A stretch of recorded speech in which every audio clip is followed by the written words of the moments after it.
రాజ్యాంగం అందించిన రిజర్వేషన్స్ను మొత్తం డిస్ట్రాయ్ చేసి పారేసేస్తుంది. గ్లోబలైజేషన్, ప్రైవేటైజేషన్ పేరు మీద ప్రభుత్వ రంగాలను ప్రైవేటైజ్ చేయడంతో లక్షల కొద్ది ఉద్యోగాలు ఎస్సీ, ఎస్టీ, ఓబీసీలకు రాకుండా అడ్డుకునే ఒక కుట్రపూరితమైన పాలన బీజేపీ రూపంలో నడుస్తున్నది. కాబట్టి మనం బీజేపీ ఒక ముస్లిం వ్యతిరేకులే గారు, మైనారిటీ వ్యతిరేకులే గారు, వాళ్ళు బీసీ వ్యతిరేకులు కూడా, వాళ్ళు ఎస్సీ వ్యతిరేకులు కూడా, వాళ్ళు ఎస్టీ వ్యతిరేకులు కూడా. అంటే దాదాపు దేశంలో ఉన్న 90% ప్రజల ఆకాంక్షలకు వ్యతిరేకంగా, రాజ్యాంగ ఆకాంక్షలకు వ్యతిరేకంగా, రాజ్యాంగ నేషనలిజానికి వ్యతిరేకంగా బీజేపీ దేశంలో వ్యవహరిస్తుంది. దీన్ని గమనించాల్సిన అవసరం మన వాళ్ళందరి మీద ఉన్నది. ముఖ్యంగా అంటే బీజేపీ కేవలం అగ్రకులాలకి మాత్రమే సపోర్ట్ చేస్తుంది అని అంటారా మీరు? నేను అంటున్న రాజ్యాంగ విలువలను వాళ్ళు గౌరవించడం లేదు. రాజ్యాంగాన్ని డెమాలిష్ చేస్తున్నారు. రాజ్యాంగాన్ని మారుస్తామని అన్నాడు.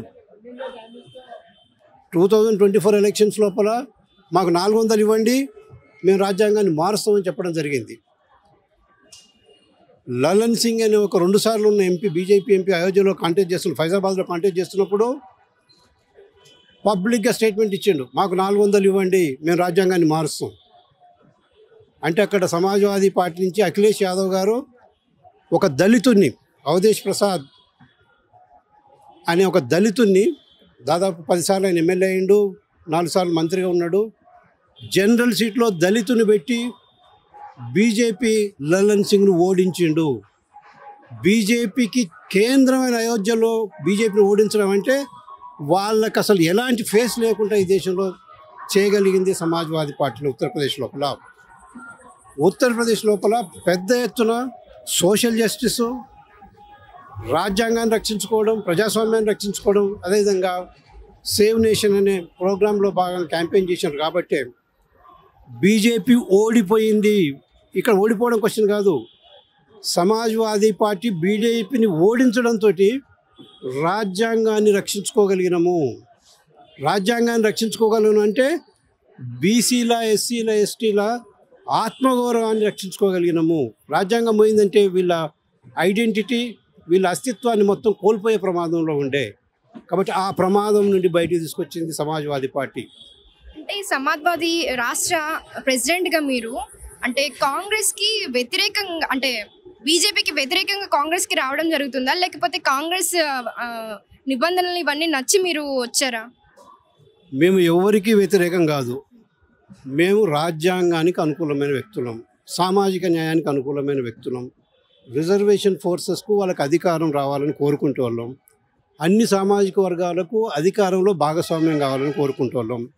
ఈ సిద్ధాంతాన్ని, ఈ ఎజెండాను ఎవరు ముందు తీసుకపోతే వాళ్ళతోటి మేము కలిసి పనిచేస్తాం. ఈ సిద్ధాంతం, ఈ ఎజెండా రాహుల్ గాంధీ గారి నాయకత్వం లోపల, జాతీయ స్థాయి లోపల ముందుకు తీసుకుపోతున్నారు వాళ్ళు. కాబట్టి మేము కాంగ్రెస్ పార్టీని సపోర్ట్ చేస్తున్నాం. రాహుల్ గాంధీ గారు స్పష్టంగా చెప్తున్నారు, గత 70-80 సంవత్సరాల నుంచి జరిగిన అభివృద్ధి ఎవరికి పోయిందని అడుగుతున్నాడు. సెక్రటరీస్ని ఎగ్జామిన్ చేస్తున్నాడు, ఎంప్లాయీస్ని ఎగ్జామిన్ చేస్తున్నాడు, మీడియాని ఎగ్జామిన్ చేస్తున్నాడు. మీడియాను స్ట్రైట్గా ప్రశ్నించిండు ఆయన. మీ మీడియాలో పై స్థాయిలో ఒక్క ఎస్సీ అయిన ఉన్నాడా, ఒక్క బీసీ అయిన ఉన్నాడా, ఒక్క మైనారిటీ అయిన ఉన్నాడా అని చెప్పి, అంటే ఒక్కరు లేని స్థితి. అంటే ఒకటే వర్గం మీడియా నాయకత్వం వహించడంతో దేశాన్ని మొత్తం మిస్లీడ్ అవుతున్న పరిస్థితి కూడా తయారై కూర్చున్నది. ఒక ఇంక్లూజివ్ డెమోక్రసీని బిల్డ్ చేయాల్సిన ప్రభుత్వం, అదేవిధంగా మీడియా సంస్థలు మొత్తం ఎక్స్క్లూజివ్ ప్రాసెస్లోకి వెళ్ళిపోతారు. వీళ్ళొద్దు, బీసీలు వద్దు, ఎస్సీలు వద్దు, ఎస్టీలు వద్దు, మైనారిటీలు వద్దు, మహిళలు వద్దు, రైతులు వద్దు, నిరుద్యోగులు వద్దు, విద్యార్థులు వద్దు. మరి ఎవరు కావాలి మీకు? ఇక 2%, 3%, 5%.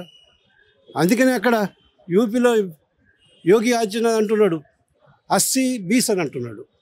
80-20 అని అంటే అఖిలేష్ యాదవ్ అడిగాడు, నువ్వు 80-20 అని అంటున్నావు, మరి నన్ను ఎక్కడ పెడుతున్నావు అని అడిగాడు.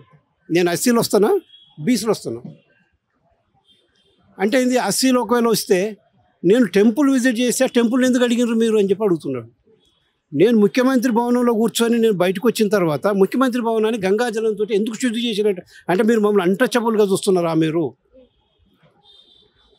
అంటే ఇంత దుర్మార్గంగా, ఇంత అరాచకంగా ప్రజలను అవమానపరుస్తూ దేశాన్ని వెనుకకు నడిపిస్తున్న బీజేపీని ఓడించకపోతే దేశం ఓడిపోతుంది, దేశంలో ఉన్న మనమందరం ఓడిపోతాము.